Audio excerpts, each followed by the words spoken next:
I have said I'm handling a very sensitive subject. You might feel uncomfortable with it. Wenda ikakukwaza kidogo. Lakini roho atakupoesha. Yuko kati yetu. For better or for worse. For richer or for poorer. In sickness or in health. Till death do us part. Siku hizi wanabadilisha, unaruhusiwa kutengeneza yako. Hata mimi sijui hii ilitoka wapi. Sina habari. Siku hizi maharusi wanaruhusiwa kutengeneza yao na wanavao. Nimesema hata hii sijui ilitoka wapi. Sijaiona kwenye Biblia. Lakini ndio vao wengi wetu we have made. Till death do us part. What is a vow? Kiswahili. Kiapo. It is a vow most of us have made without an understanding of what they are doing. Ni kiapo tumekula, si ni kukula kiapo. Ni kiapo tumekila bila kuelewa tunacho kisema.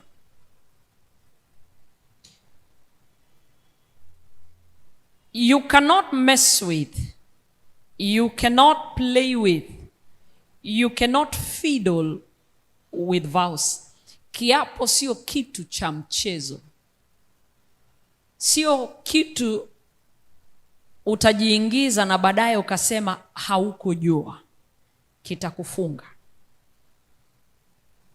They are binding, they are permanent. Kinamfunga mtu na ni kumfunga kabisa. You can never undo it. When broken, they attract curses.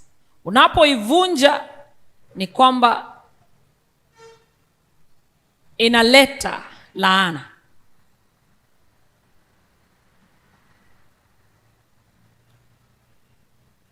When you make a vow before God,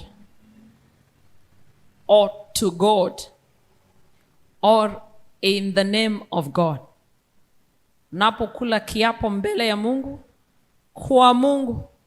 kwa jina lake, never be treacherous with it. It will cost you heavily. Usivunje, itakulemea.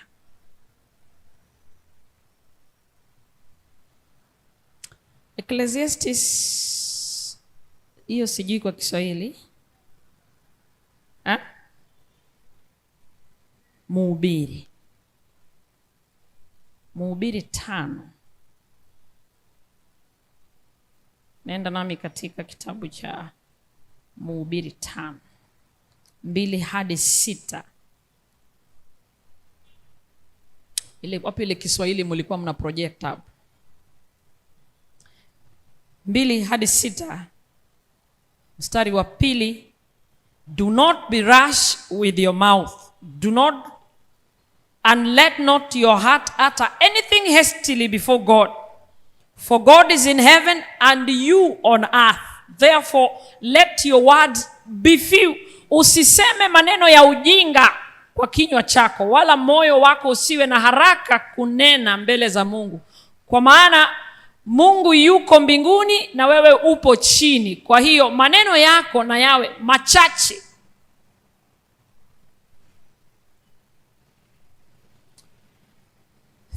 For a dream comes through much activity, and a fool's voice is known by his many words.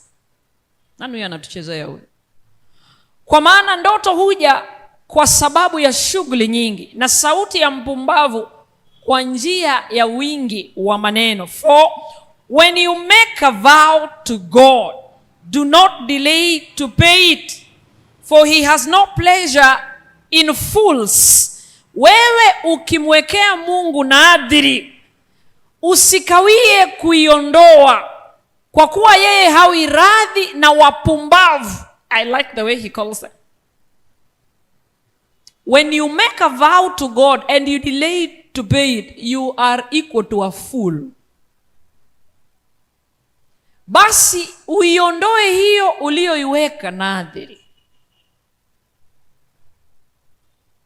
4. Pay what you have vowed. 5. Better not to vow than to vow and not pay. Ni afadhali usiweke nadhiri kuliko kuiweka usifanye nini? Siondoe. Alafu 6 mwisho. Do not let your mouth cause your flesh to sin, nor say before the messenger of God that it was an error. Why should God be angry at your excuse and destroy the work of your hands?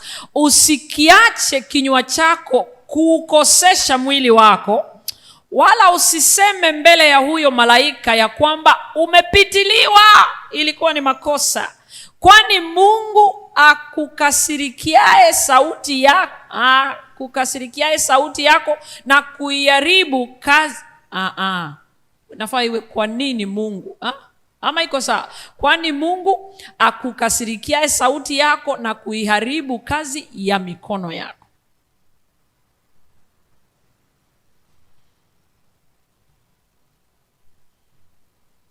Kuna viapo vingi tumevila na tukashindwa kuvitii. Hiyo ni Kiswahili mzuri. Na mara nyingi tumesema sikujua. Anasema kama huwezi ukaitii, afadhali usikule kiapo. Better not to vow than vow and not pay it. So kwa maharusi wengi, harusi sio zile nguo, sio chakula, sio zile suti. Harusi ni kile kiapo mnachobadilishana, sio mbele ya kanisa, ni mbele ya Mungu.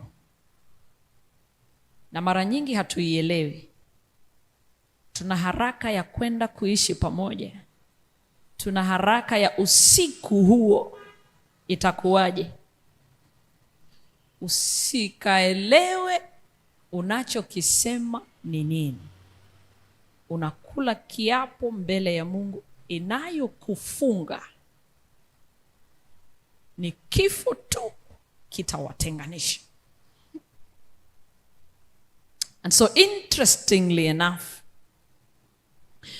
no one talks to us about the worse, the poorer, the sickness side of marriage. Hakuna naye tuelezea mabaya, magonjwa na dhiki ama umaskini ambao huko katika ndoa. This you're not even allowed to choose. Hakuna mtu anachagua. Inapogonga mlangoni kwako, uwezi ukachagua. Imefika.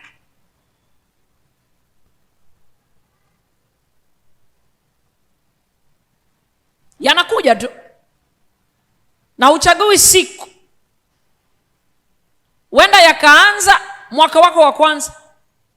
Wenda mkaishi miaka 30, yakaanzia huko. Kuna watu wameishi miaka 40, 50, wana process divorce ya. Unashangaa, mbona wangoje wafike miaka 40 ndio waanze kufikiria divorce?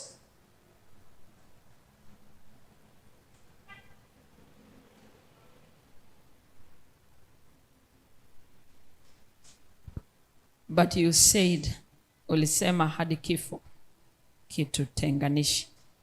Na sio kwamba mliuana, ni kwamba you died a natural death. You didn't kill each other. So if you know you're not ready for the dark side of marriage, then do not commit into it. Kama unajua hauko tayari kwa upande ule mwingine wa giza wa ndoa, usije ukaingia ndani ya ndoa. Kwa hivyo malalamishi yote ninayoyapata katika ndoa kutoka kwa Wakristo, na watu wanalia kana kwamba hawakujua ndoa ina pande yake ambayo ina changamoto.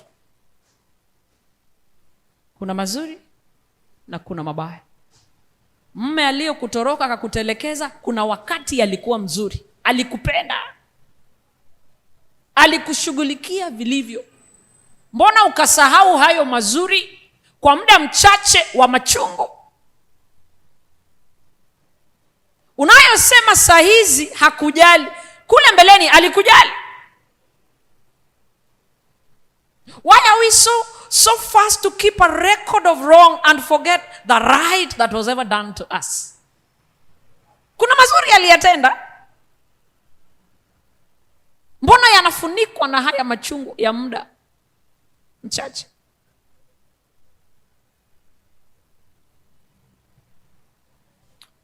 So kama hauko tayari, usidhubutu, because it can get so dark, and it gets so dark just to test your loyalty. So dark.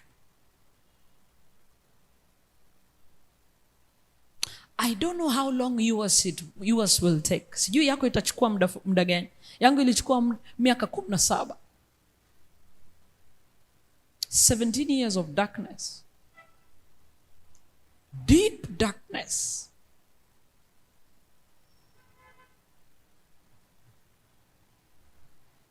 Nikisema kwamba I am today enjoying the joy and happiness that comes with marriage, I can count. It's only 2 years now.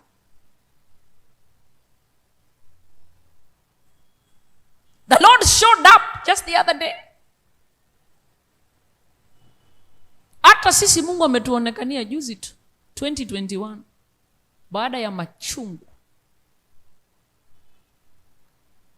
So sasa ukituona na Mokoro tunafuatana kama mapacha, usidanganyike eti ningependa ndoa ya Eliza. Kuna machungu ya miaka 17. Machungu. Nikikupa wewe hutaiweza. Na saa zingine nakaa nasema mbona Mungu akayaruhusu? I ask myself, why would God permit a robust experience like that within a very short time? Kwa sababu experience yetu utaipata kwa wale wamekaa kwa ndoa miaka 50 na 40 na. Today I understand I had to go through it for the purposes of ministry. Your ministry is only found where you have been broken. So hatuzungumzia ni vitabu tumesoma. Tunazungumzia ni maisha tumeyapitia. Na tunayaelewa kwa ndani sasa. It's been 2 years, since the Lord showed up, and it is bliss and happiness that has covered the 17 years of pain. So when I decide to hold your hand, it's not that I'm a better swimmer. Ni kama tumetumbukia kwenye mto, ukawa unakimbia kwa kasi, ukafika mahali kumbe ni shimo kubwa, tukaingia wote, and you do not know how to swim. Sote tuko ndani, ndio ukweli wa mambo. The only difference is I know how to swim, so you have to choose. Hold my leg, we swim out of the river. Nishike mkono, nishike mguu, tutoke nje.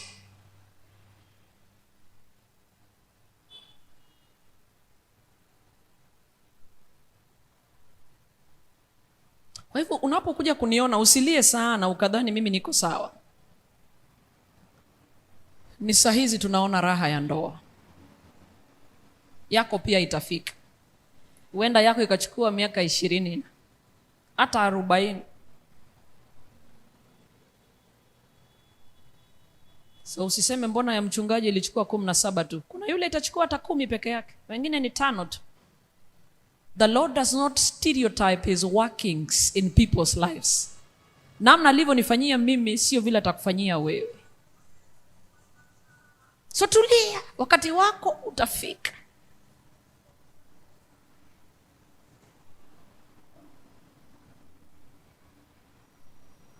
So ukituona na Mokoro, our life is so natural, so natural. Is a connection when you meet us. We don't force it. It's a very natural connection, a very natural chemistry. Hata sisi tunajiuliza nini tunasemanga masaa 3 asubuhi kila asubuhi. Tunaongeanga nini? Ananiuliza Elizabeth, unajua niko na watu hapa kazini wananiuliza nini unaongea na mke wako masaa 3 asubuhi? Kuanzia saa 9 mpaka saa 1 ama 12. It's because the connection is there. The bond is there.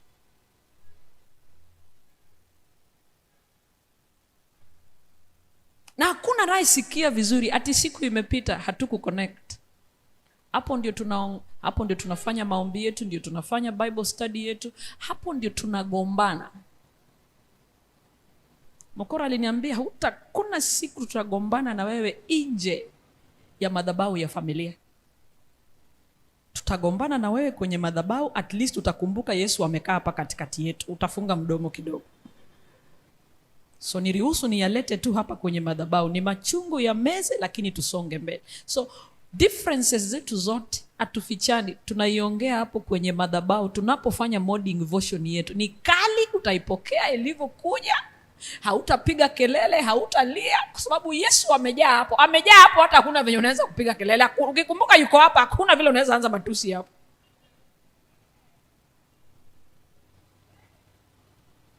Atakueleza ilikuwa aje da. Angekueleza. Hakuna differences tuna sort out nje ya madhabahu yetu. Kwa sababu nje ya madhabahu tutapigana. Na yeye ni Mkisii, mimi ni Mjaluo. Tutapigana. So anayekuja kwetu anasema, Liz, una ndoa nzuri. Ni kweli ni nzuri. Lakini baada ya milima na mabonde. Uko tayari? Are you ready for it? And so it does not matter the kind of darkness you go through. Haijalishi giza totoro kiasi gani. God can still hand you a happy marriage after passing through the test of loyalty. Bado atakuzawadia ndoa nzuri yenye raha na furaha baada ya kupita mtihani wa majaribu. For better or for worse, nimekujaribu for better. Uko mzuri, unafurahia, mume akija nyumbani unatabasamu, pesa iko.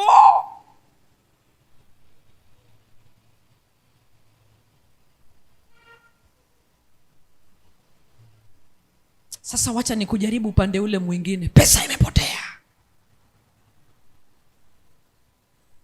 Utabaki yule yule ama utabadilika? Magonjwa yakaingia, utabaki yule yule ama utabadilika? Akachukuliwa na mwanamke mwingine, utabaki yule yule ama utatoweka? Magonjwa ya zinaa yakaingia, utabaki yule yule ama utatoweka?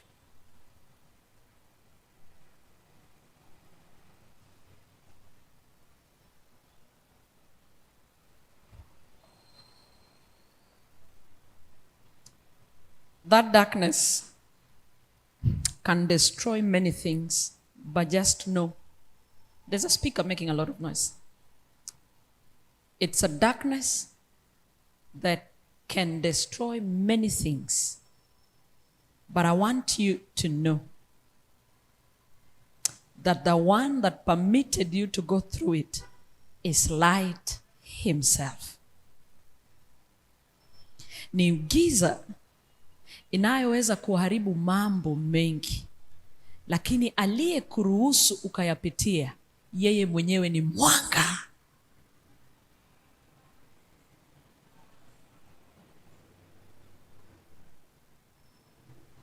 Yeye mwenyewe ni mwanga. No amount of darkness can stop him from fulfilling his purposes in your life.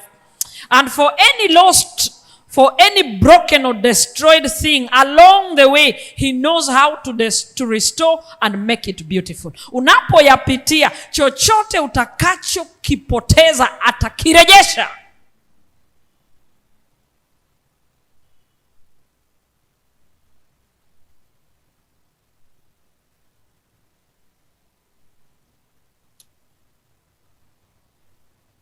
covenants, vows, pledges made in the presence of God, whether in church or elsewhere, are binding.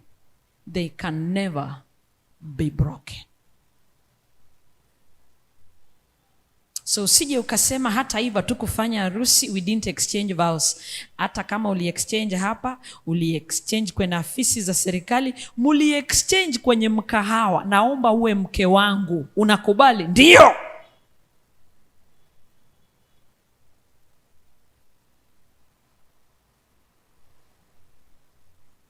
Haijalishi mlisemezana wapi,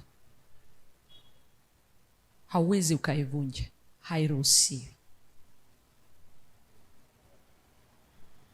And so there is no reverse gear in marriage because of the spiritual covenant that exists between the two of you. Malachi chapter 2. Malachi chapter 2. Malaki 2:13 hadi 16. And this is the second thing you do. Na hili ndilo jambo la pili mnalofanya. Biblia yenu inasema tena mnatenda haya nayo. Kumaanisha kuna yale aliyozungumzia hapo awali, so anazungumzia ya pili. You cover the altar of the Lord with tears, with weeping and crying. Mnaifunikiza madhabahu ya Bwana kwa machozi, kwa kulia na kwa kuugua. So he does not regard the offering anymore. Hata siangalie tena hiyo dhabihu. Nor receive it with goodwill from your hands, wala kuitakabali mikononi mwenu na kuiridhia. Yet you say, for what reason?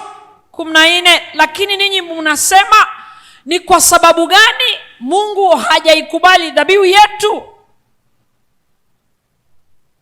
Because the Lord has been witness between you and the wife of your youth, with whom you have dealt treacherously, yet she is your companion and your wife by covenant. Ni kwa sababu gani? Ni kwa sababu Bwana amekuwa shahidi kati ya wewe na mke wa ujana wako. Hii Kiswahili yenu haikuji vizuri. Inasema because the Lord has been witness between you and the wife of your youth. Yani ni Mungu mwenyewe ameishuhudia, hahitaji kuelezwa. Shuhudia yeye mwenyewe.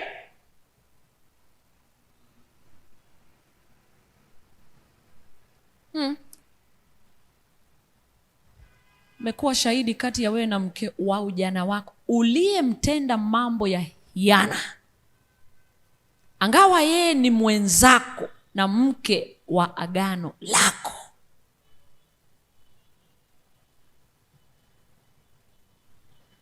Because the Lord has been witness between you and the wife of your youth.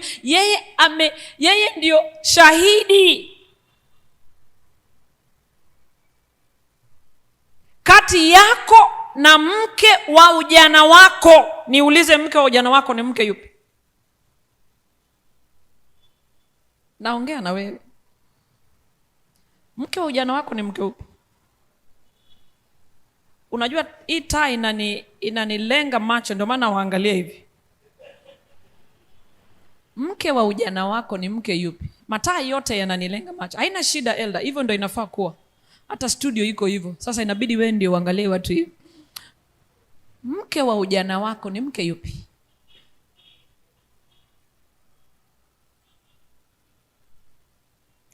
Unaweza fikiria kuna watu hapa na kumbe wako. Mke wa ujana wako ni mke upi? Mke wako wa kwanza.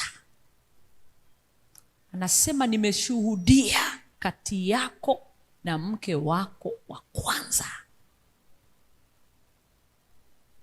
umemdanganya, ulimpa ahadi, umeiharibu.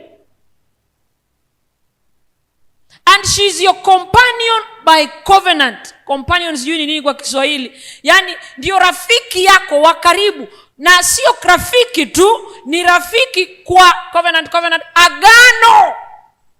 Ndio maana nasema there is only one spiritual covenant recognized in heaven when it comes to marriage. The covenant between you and the wife of your youth. There is no other. And the Lord is saying, I have watched, I have seen. To deal with someone treacherously means to violate the vow you made to her. Kuna ahadi uliifanya, ukaiweka na umeiharibu. Utakuwa mke wangu, kifo kitatuchenganisha. Sasa saizi sio kifo imewatenganisha. Saizi ni kutosikizana ndio imewatenganisha. Watakuambia we are no longer compatible.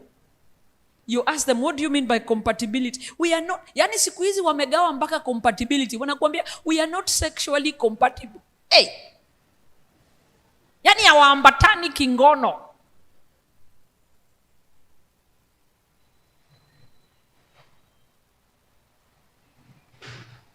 Bwana anasema sihitaji yeyote kunielezea, nimeona na macho yangu.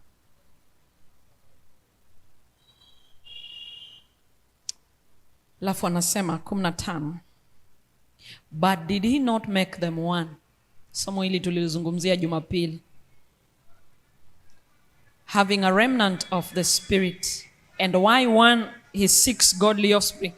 Amewaeka mke na mume kitu kimoja, manake anahitaji watoto wanaomcha Mungu. Therefore take heed to your spirit.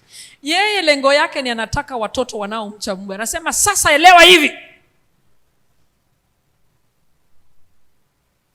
And let none deal treacherously with the wife of his youth. Alafu nenda 16. Anasema, for the Lord God of Israel says that he hates divorce, for it covers one's garment with violence. Maana mimi na kuchukia kuachana, asema Bwana Mungu wa Israeli, naye aifunikizae nguo yake kwa udhalimu na mchukia.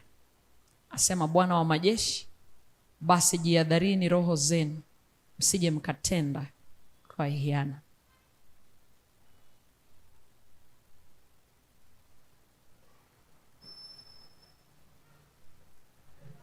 Sema be very careful, chunga sana. Chunga sana usiharibu agano iliyoko kati yako na mke wa ujana wako. Kwa sababu gani? Nachukia kuachana.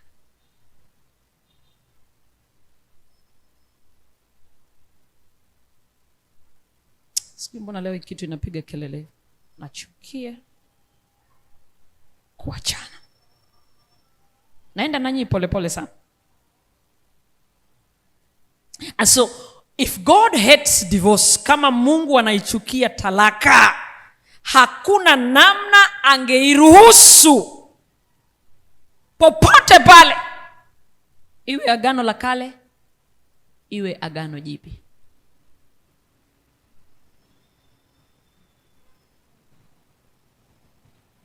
And there is no way he was going to define grounds for it and permit it. He says, let none deal treacherously with the wife of his youth. And to deal treacherously means to violate the pledge you made, to violate the vow you made, to violate the promise you made, to violate the covenant you made. The question then is, are there grounds for divorce? Iko sababu halali tunaweza sema kwamba mtu anaruhusiwa talaka. Niseme hivi, there seems to be but there is none. Inakaa kana kwamba iko lakini haipo. Na najua kitabu mtaniuliza ni ya Mathayo 19. Hapo ndio mnapenda sana. Tukiangalie kwa karibu sana. Mathayo 19. Hapo ndio watu wanapata grounds for divorce. Takwenda na wewe pole pole sana. It came to pass when Jesus had finished this saying that he departed from Galilee and came to the region of Judea beyond the Jordan. And great multitudes followed him, and he healed them there. The Pharisees also came to him, testing him and saying to him, walikuja kumjaribu.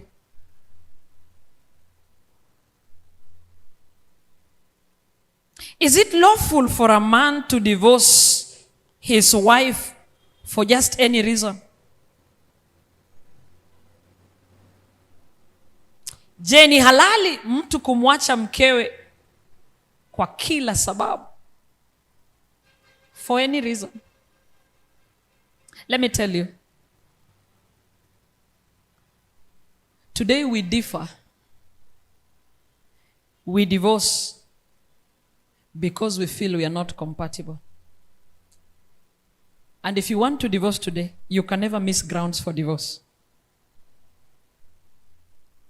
Constitution yetu ya Kenya, sijui ya Tanzania, inakuruhusu divorce kwa sababu zinazofuata. A spouse commits adultery. Mume au mke amezini. Kule kwetu Kenya utaruhusiwa talaka. A spouse is cruel to the other spouse or to any child in the marriage. Kwamba mke au mume ni mkatili kwa mwenzake ama kwa mtoto ambaye ametokana na ile ndoa. A spouse willfully neglects the other spouse for at least 2 years. Ukimtelekeza mke au mume kwa at least miaka ngapi? 2. Unaruhusiwa talaka. Ina maana hii. Mtu akianza kukutelekeza usiwaze. Anza kumhesabia mwaka 1, ya 2, ya 3. Enda chukua nini? Talaka.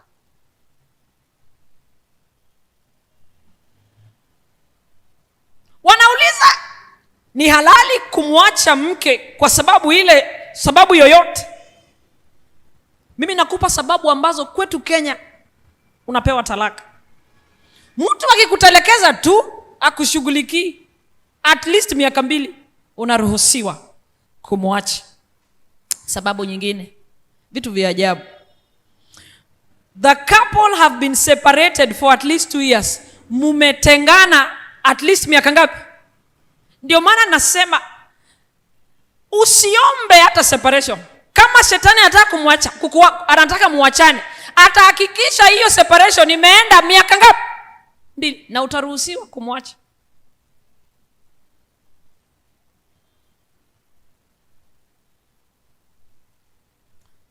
Tunaruhusiwa kwetu Kenya. Sijui constitution yenu inasema nini. A spouse has deserted their partner for at least 3 years. Sijui sasa kuneglect na kudesert tofauti ni gani kwa Kiswahili.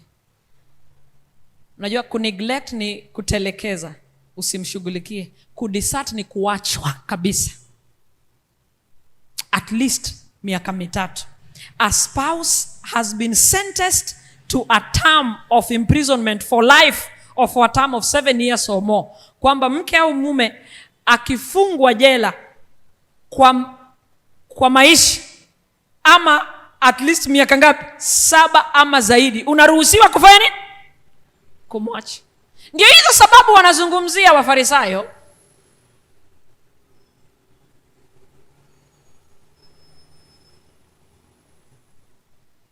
Halafu mwisho ya Wakenya ni kwamba, hii ni ya Wakenya, mtanipatia ya Tanzania kama mko nayo. A spouse has been diagnosed with a severe mental health disorder. This is to be certified by 2 doctors and one of them must be a psychiatrist. Mke au mume akiwa na ugonjwa wa nini? Akiwa na ugonjwa wa kichwa, akili, unaruhusiwa talaka. Lakini lazima ikuwe certified na madaktari 2, na mmoja awe daktari ambaye amebobea magonjwa ya nini? yake. Sasa niseme mganga tu atupie bibi yako kwenda wazimu,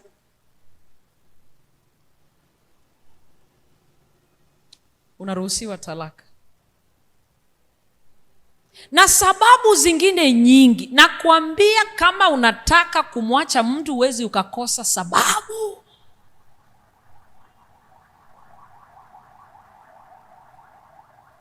Zipo. Hatuongei naye.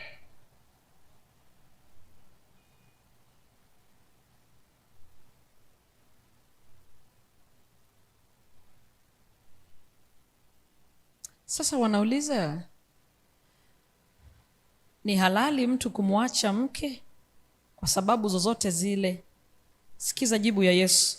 And he answered and said to them, have you not read that he who made them at the beginning made them male and female, and said, for this reason a man shall leave his father and mother and be joined to his wife, and the two shall become one flesh. Hamjasoma aliyemfanya mume na mke aliwafanya wakawa ni kitu kimoja? Na anasema hapo, tangia hapo awali, in the beginning.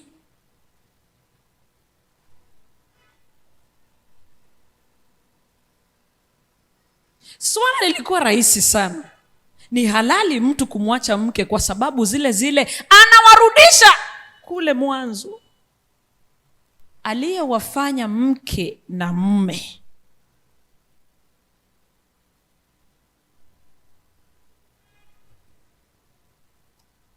Naye akasema mume atamwacha baba na mama, wataambatana na mke, watakuwa mwili moja. So then, kwa sababu hiyo, sio sababu nyingine, kwa sababu hiyo, they are no longer two, but the what? God is reminding them, listen, I want you to follow the discussion. Anasema, so then, they are no longer two, they are one. Kwa hivyo, sio wawili tena. Ni nini? Ni kimoja. Kama ni kimoja, unaitenganisha vipi?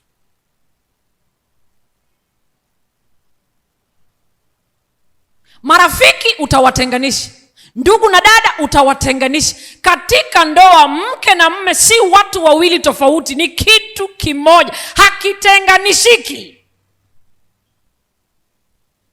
Mnanipata kweli ama mnapiga kelele peke yangu hapo? Wewe na mzee wa kanisa mtatenganishwa. Wewe na rafiki zako mtatenganishwa. Na watoto wenu mtatenganishwa. Ndugu zako mnatenganishwa. Inatenganishana. Lakini ikija kwa ndoa, mume anamwacha mke, akakumbatiana, na anamwacha baba mama, akafanya nini? Akaambatana na mke wake, wakawa kitu kimoja. Kwa hiyo sio wawili tena, ni nini? Kwa hivyo hawaachaniki, ni kitu kimoja. Ni kama kusema hii screen ni moja, Elda Odera, tenganisha. Ndio Yesu anasema hii screen ni moja, ziko mbili, tenganisha sasa.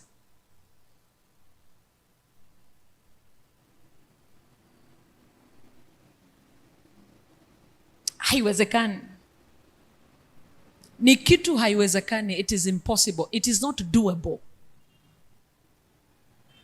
So he says, therefore, what God has joined, let not man do what?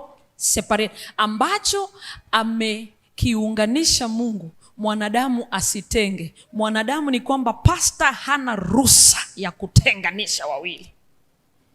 Mzee wa kanisa hana ruhusa ya kutenganisha mke na mume. Kanisa haina ruhusa ya kutenganisha mke na mume. Na mtu asije akakudanganya hapa akakwambia niruhusu nimpe mke wangu talaka. Hawana ruhusa ya kutenganisha. Mkitaka kuachana, maliza vitu yenu huko nje peke yenu. Usiwashirikishe watu wengine. Umalizane huko na Mungu wenu. Usiingize kanisa kwenye dhambi. Usiingize mchungaji kwenye dhambi. Ati akukubalie. Eti nikubalie mara. Nikubalie. Yani muachane kivyenu. Alichokiunganisha Mungu, hakuna mwanadamu ana ruhusa ya kutenganisha. Naongea na wewe mzee wa kanisa, naongea na wewe mchungaji, naongea na wewe memba wa kanisa. Mtu asikakudanganye eti ukabeba mkono juu. Haya, all in favor say aye. Mtu asikudanganye.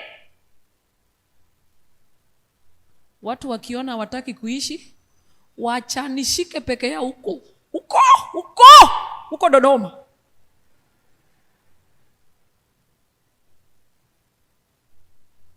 Sije ukashiriki dhambi hauijui.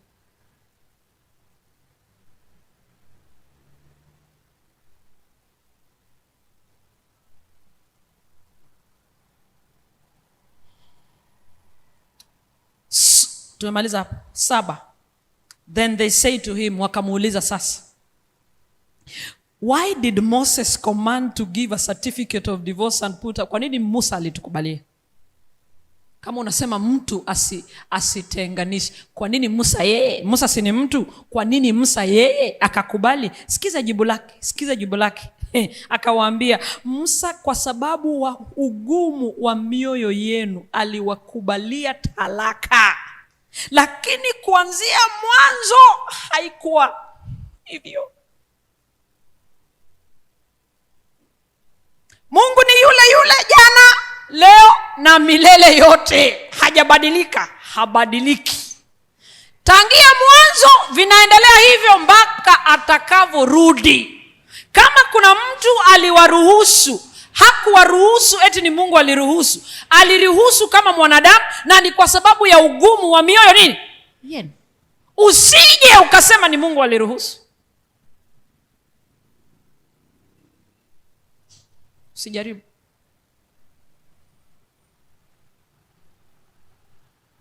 Hata Musa hana ruhusa ya kupeana talaka.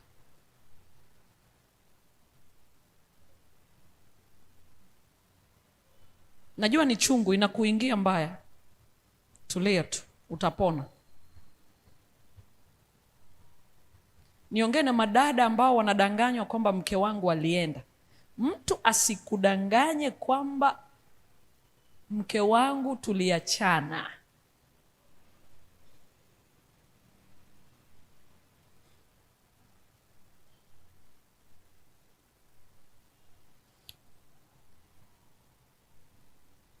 And I say to you, sasa ninakuambia mimi Yesu, yeyote atakaye mpa mke wake talaka ila tu acha nisome kwa Kizungu, Kiswahili itanidanganya. And I say to you, whoever divorces his wife except for sexual immorality and marries another commits adultery, and whoever marries her who is divorced commits adultery. Hapo ndio sasa tuingie sasa. Hiyo ndio sababu unapenda. Ni kana kwamba anaruhusu talaka kwa sababu ya sexual immorality. Sitaki kuisema kwa Kiswahili. Kiswahili itatupoteza. Inasema uasherati.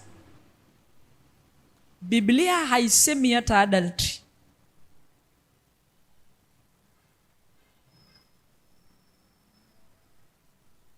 Sexual immorality. Hilo neno kwa Kiyunani. Kiyunani ni Greek. Greek ni Kiyunani. Sexual immorality, soma Biblia ya Greek. Original translation.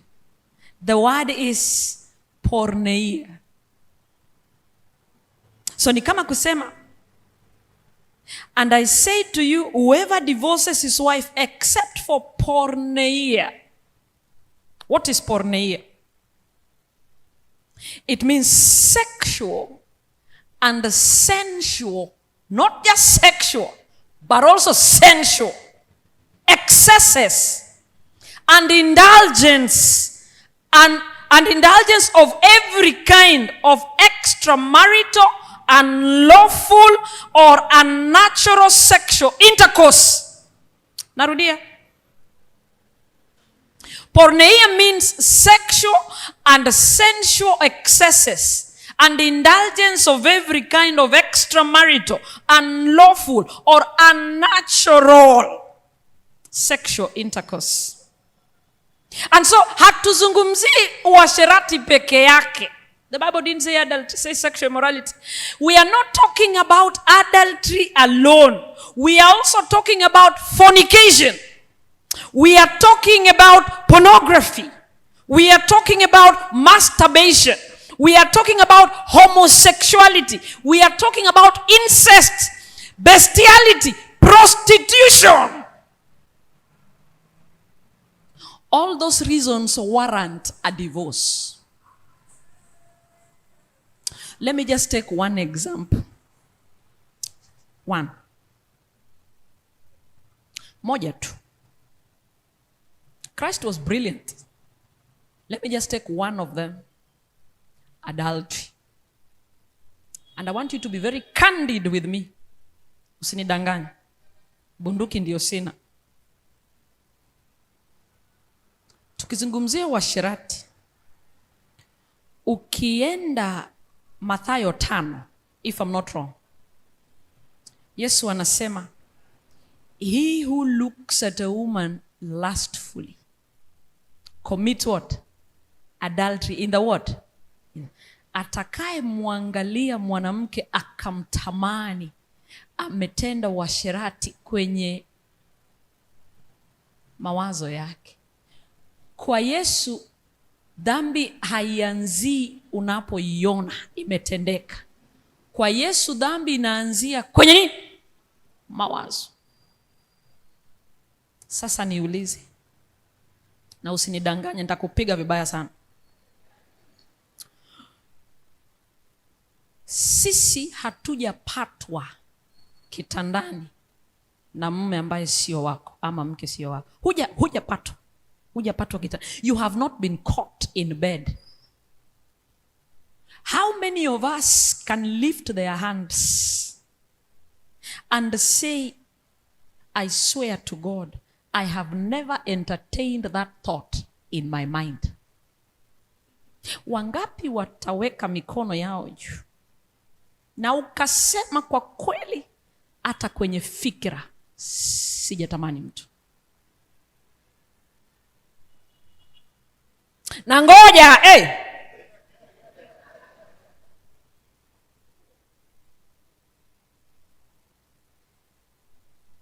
mbona mbebi mkono?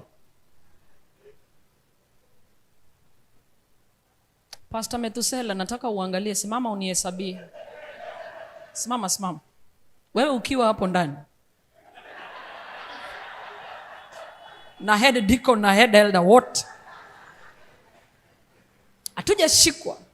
Lakini niambie, huja kuwa na fikra kama hii. Ni nyinyi naongelesha. Mulisikia swali? Kumaanisha nyinyi nyote mpaka mimi ni waasherati. Sisi sote tumetenda dhambi ya nini? Waasherati. Kama hiyo ndio grounds ya divorce, basi kama ingekuwa ni Mungu anaruhusu talaka, hakuna ndoa hata moja leo ingekuwa imefanya nini? Imesimama. Hakuna.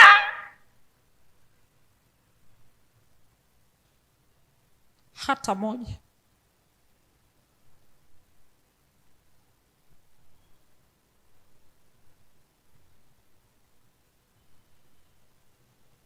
So mtu asikuja kudanganya hapo, namshuku mke wangu ana wanaume huko nje, namshuku mume wangu ana.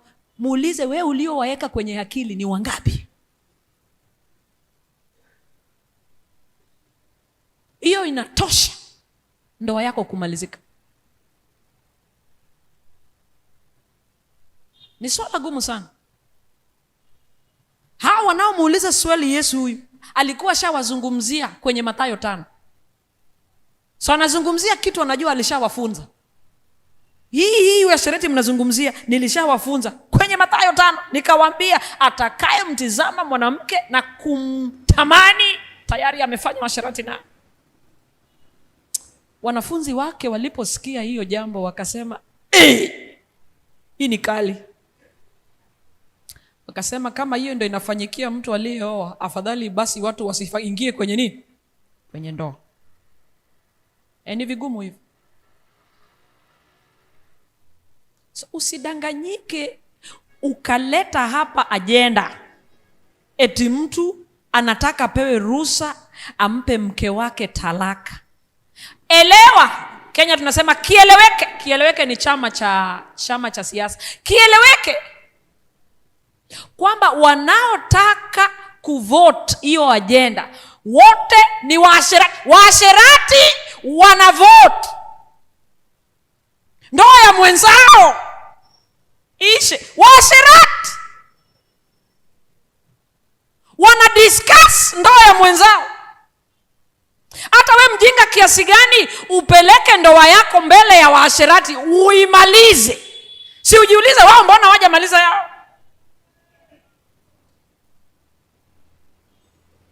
Na kila mara waasherati tunaifanya hata kanisani Sabato. Wamama wanakuja wamevalia wanavyotaka, mikono yote iko nje. Mwanaume hahitaji kuona uchi wako ndiye ainuke. Mwanaume ameumbika ni macho tu. They were created to go with sight. Macho tu, akiona ameinuka. Hahitaji matiti yako nje, makalio nje.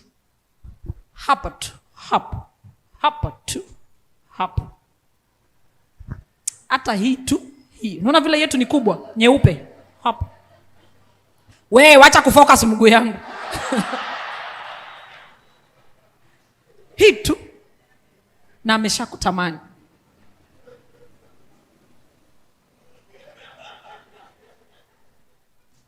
Yaani we hujaendesha gari na mume wako, mkakutana na msichana amevalia tu vizuri, amevaa tu long nzuri, ni ile imembana. Na yani anaangalia tu kwa traffic light, karibu inasema green. Anaangalia tu. Ama magari yamesogeana karibu, yanaomba jamani, daddy utagonga hii gari. Ni wewe umshtue, unaangalia ni? Mbona yule dada atapata pneumonia, namwangalia tu yule dada atapata pneumonia.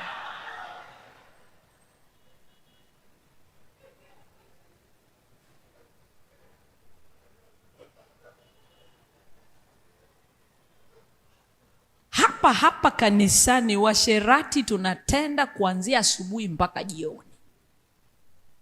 Na ukiambia wanadada, vaa nguo zinazokusitiri vizuri, usije ukamuingiza mwenzako kwenye dhambi.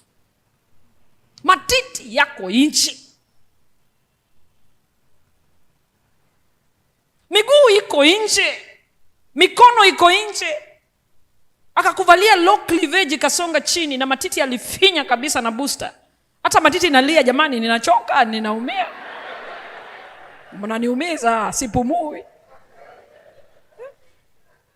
Alafu anakuja mzee Odera. Mzee Odera naomba kuzungumza nawe. Sasa mzee Odera ajui, angalie uso, angalie matiti, asikize. Na marashi pia umepiga mzuri sana.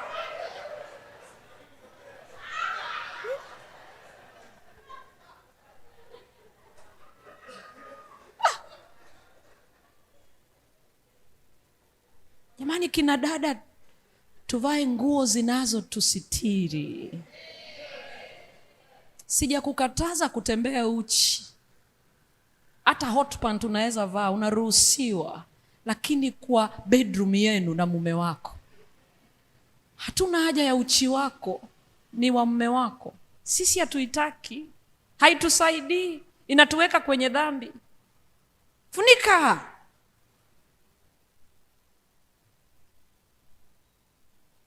Sasa shida yenu ni moja, mume analia sijaona uchi wa mke wangu.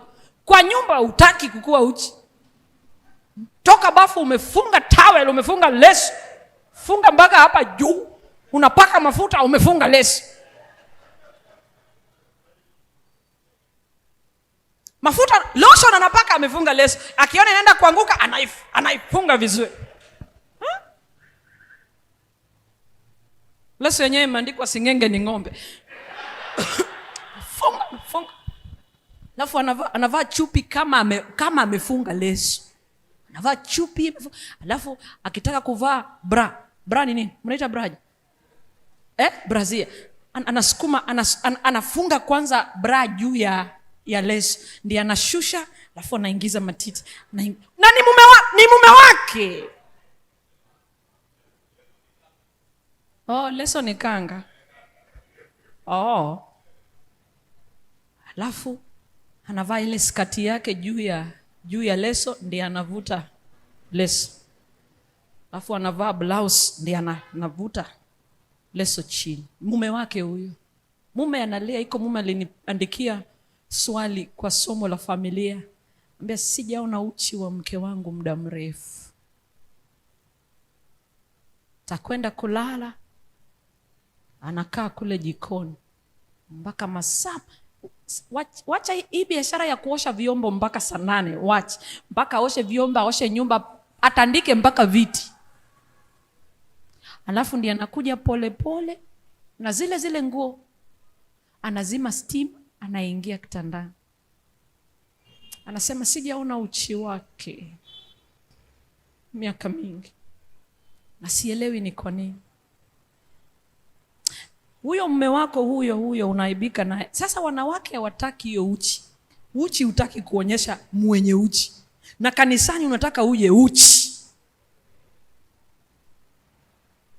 Anayestahili kuiona umemnyima. Sisi ambao hatuihitaji umetuletea. Na unajua vizuri hatuwezi tukakupeleka kitandani. Hatutakusatisfy. Utatufanyisha tu dhambi hapa sabato mzima, asubuhi mpaka jioni, lakini hatutakusatisfy. Nakupa siri. Mume wako anapotoka nyumbani, kuanzia geti yake, yale mazingira yako very seductive. Wale tu wanapishana nao akienda kazini wamevaa, wako uchi, ni wengi.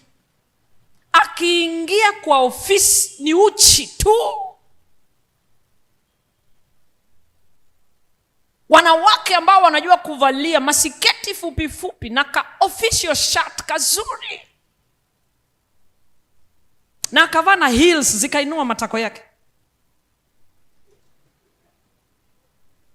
Secretary wa mume wako, colleague wake, hiyo ndio chakula yake kutoka atoke kwake mpaka atarudi kwake. Akili yake imejaa zile picha. Ubongo ni kama kompyuta. Kuna kuwa na file ina store hizo documents hapa kwa subconscious. Sasa fanya hivi. Akija usiku, wale wamesoma kompyuta, ukicreate document, uipatie jina inaitwa Eliza. Alafu baadaye uje ucreate nyingine, uiite Eliza. Jaribu kusave. Inasema nini? Inakataa, si ndio? Inasema there is already an existing file with that name. Alafu inakuuliza option, do you want to override or not? Ku-override ni kwamba ukisema yes, unapoteza ile nyingine. Hii inabaki. Sasa nawe anapokuja nyumbani, ule uchi ni wake. Mpe uchi wake. Kompyuta tamuuliza, do you want to override? Override ile uchi ya siku nzima na uchi wako.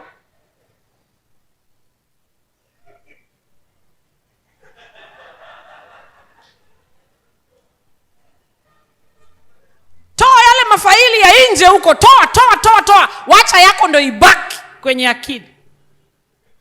Sio ukae uvae nguo kwa bedroom nzuri, hapa kanisani utuletee uchi wako. Tufanyie nini? Sabato jaribu kuja hivyo tena. Wewe jaribu. Labda sabato nyingine kama hatuko hapo. Sabato ijayo jaribu. Mwezi mkatuweka kwenye dhambi kila siku. sio ofisini, sio sokoni, sio kanisani. Hata mwanaume anashangaa, nilipokuwa naoa, kwani hii miguu ya huyu ilikuwa wapi? Na watamanisha wanaume wengine wanaanza kufikiria, kwani ile niko nayo kwa nyumba inakaaje? Iliyoko nyumbani imejiachilia, imekaa kama silinda, imejiachilia. Akifikiria ya nyumbani iko na manyama hapo. First floor. Jana nilikiangalia kwa kioo nikapata ingine inakuja hapa, nikasema basi ni kubaya. First floor, second floor.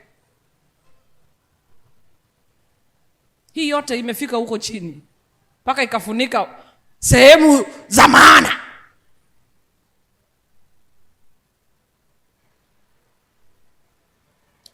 Uchi wako hatuutaki. Hatuutaki uchi wako kanisani.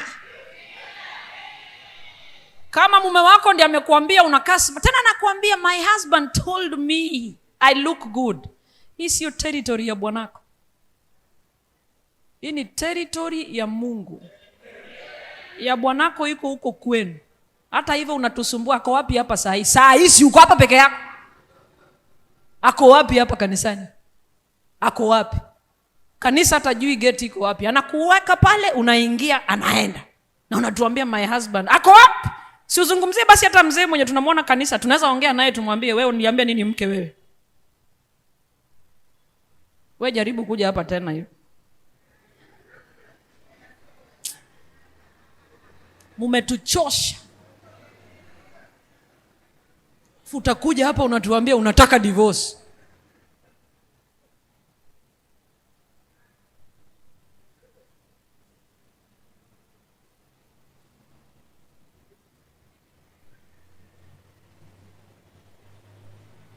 So if God today was to grant divorce, all of us would have a divorce. Sisi wote. Sababu uasherati tunautenda kila siku. It means therefore that Christ was not defining grounds for divorce. Not even adultery can validate it, because we are all guilty of sexual immorality. Sisi wote.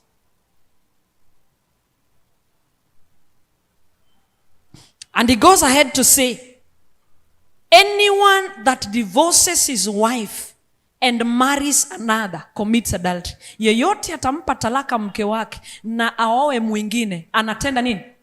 Uasherati. Na yeyote atakaye muoa aliyetalakiwa, aliyepewa talaka, utamwacha mke wako, umempa talaka, ukimwoa mwingine umetenda dhambi ya uasherati. Na yule aliyepewa talaka yule aliyepewa talaka akiolewa, hiyo ndoa ni ndoa ya uasherati. Usidanganyike. Ndoa kati yako na divorcee si ndoa, ni uasherati. Uko katika uasherati. Umejifungia kuingia mbinguni.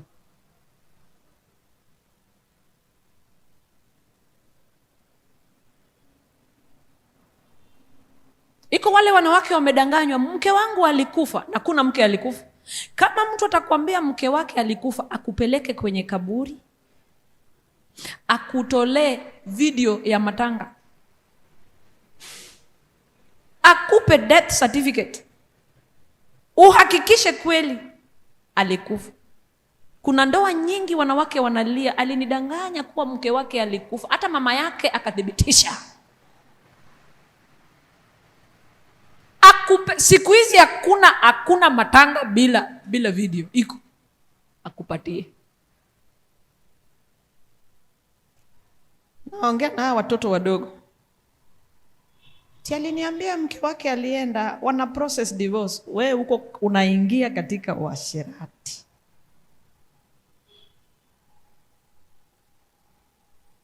That's how hard it is. Na kuna siku Mungu ataishusha hiyo standard. Usitulazimishe na divorce yako. Fanya huko.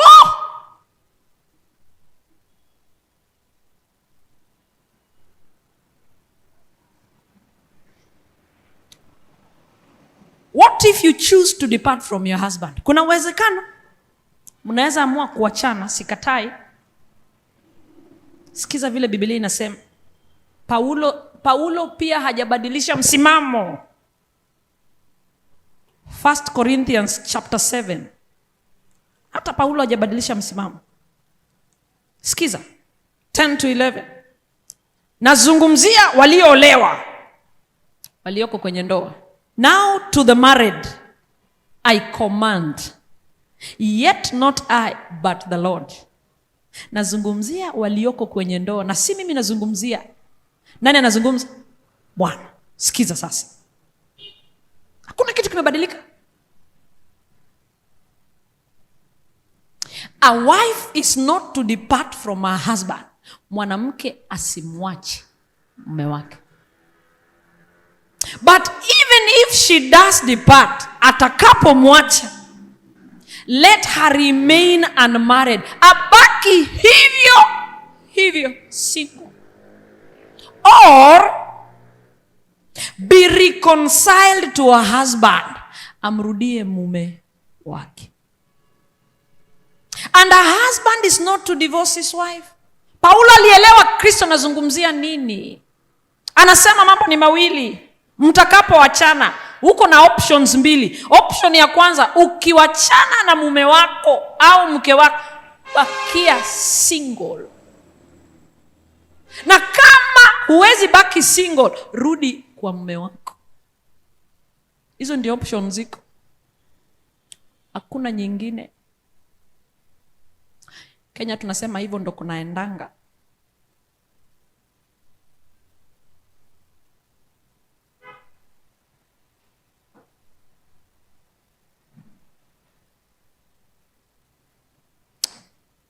Haya mazungumzo tulifanya kanisa moja kama la Magomeni.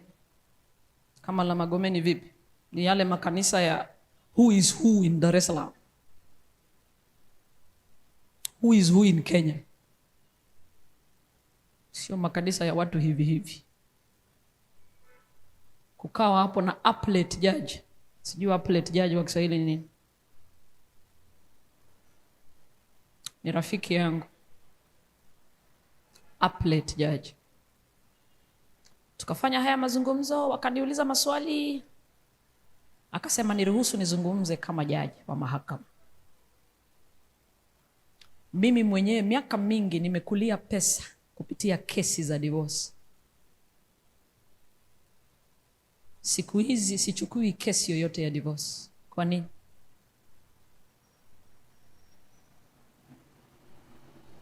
Nimegundua maisha divorcees wanaishi ni machungu kushinda ya hawali. Nitamruhusu mtu talaka, yule bwana atakwenda oe, watarudi tena kwangu. Wengi wamerudi wakaniambia ndoa yetu ni chungu kuliko ile ya kwanza. Si chungu kwamba uliyempata ni mbaya, ni chungu kwamba Mungu amekataa. Uliyempata si mbaya, ni kwamba Mungu hajaruhusu.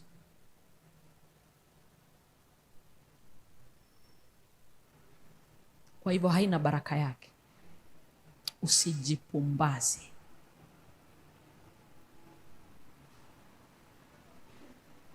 Watu hubadilika. Hakuna mwanadamu Yesu hawezi kubadilisha. Hakuna. Kahaba wanabadilika. Tunafanya crusade, tunarudi, tunasema Bwana apewe sifa. Tumewabatiza makahaba 10, walevi 20. Hata kwako kahaba anabadilika.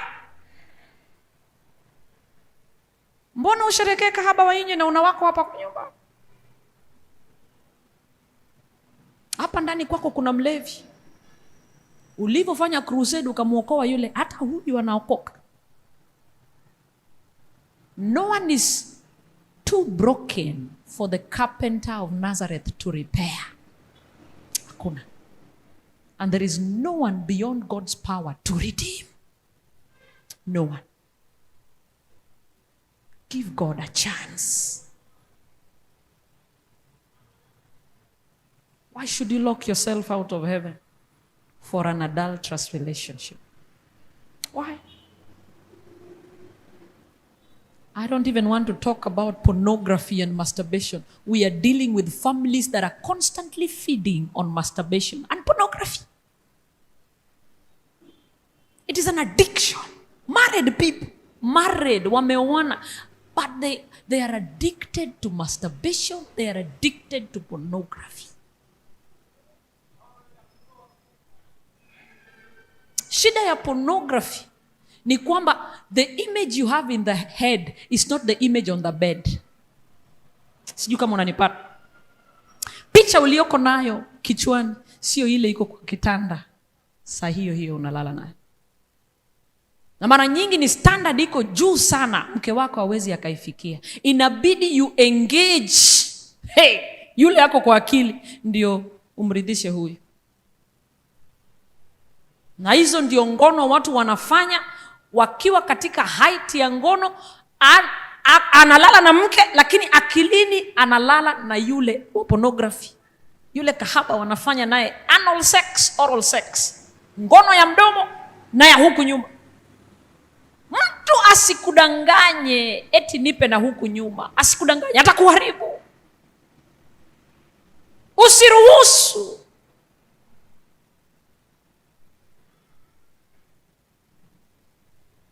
Na hizo ndizo ngono wewe unafikiria mtu anaenjoy, akili yake iko na Stella, akili yake kwa Stella ndiye akuridhishe wewe. Na saa nyingine anapoteza signal mpaka anaita Stella. Unamuuliza, "Hey! Umeita nani huyu?" Raha inaishia hapo. Stella ni nani? Ati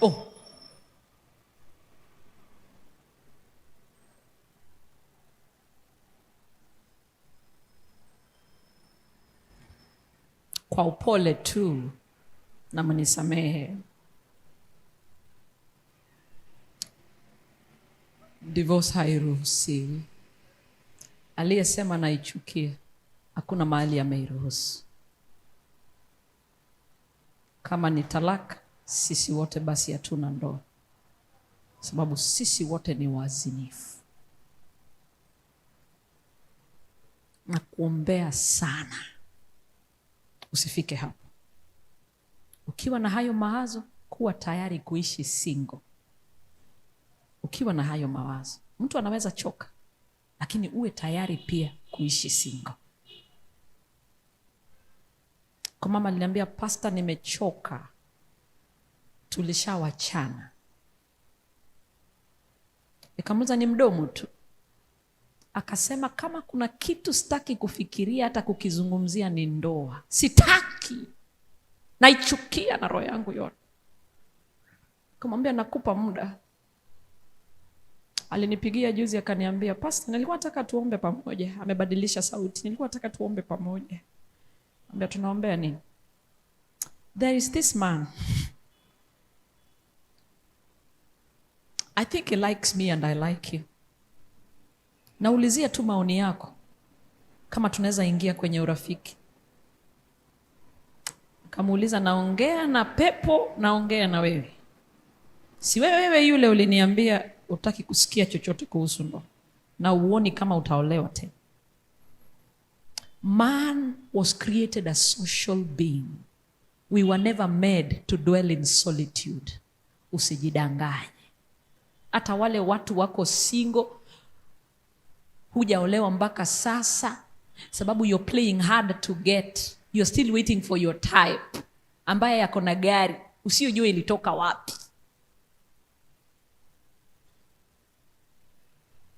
Na mawazo yako yote, you're fighting passion.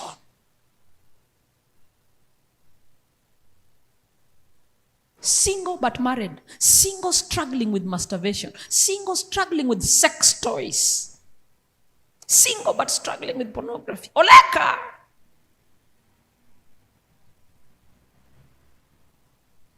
Hakuna divorce. Mungu aisimamishe ndoa zenu. pepo wa divorce ama separation atakapokuja, tunaikemea katika jina la Yesu.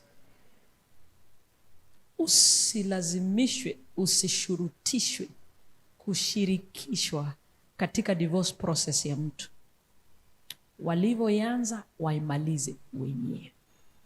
Ambacho Mungu ameunganisha, mwanadamu asitenganishe.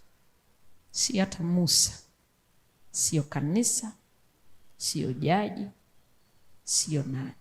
Maliza peke yenu, mbebe huo mzigo peke yenu, usije kulisumbua kanisa la Bwana.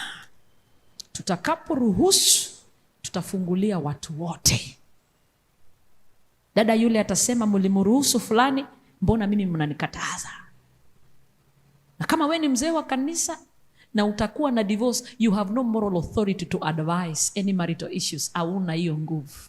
Hauna. Sio vigumu kwako kumwambia mwenzako awache, hata mimi niliacha. Hatuko katika ndoa aina hizo.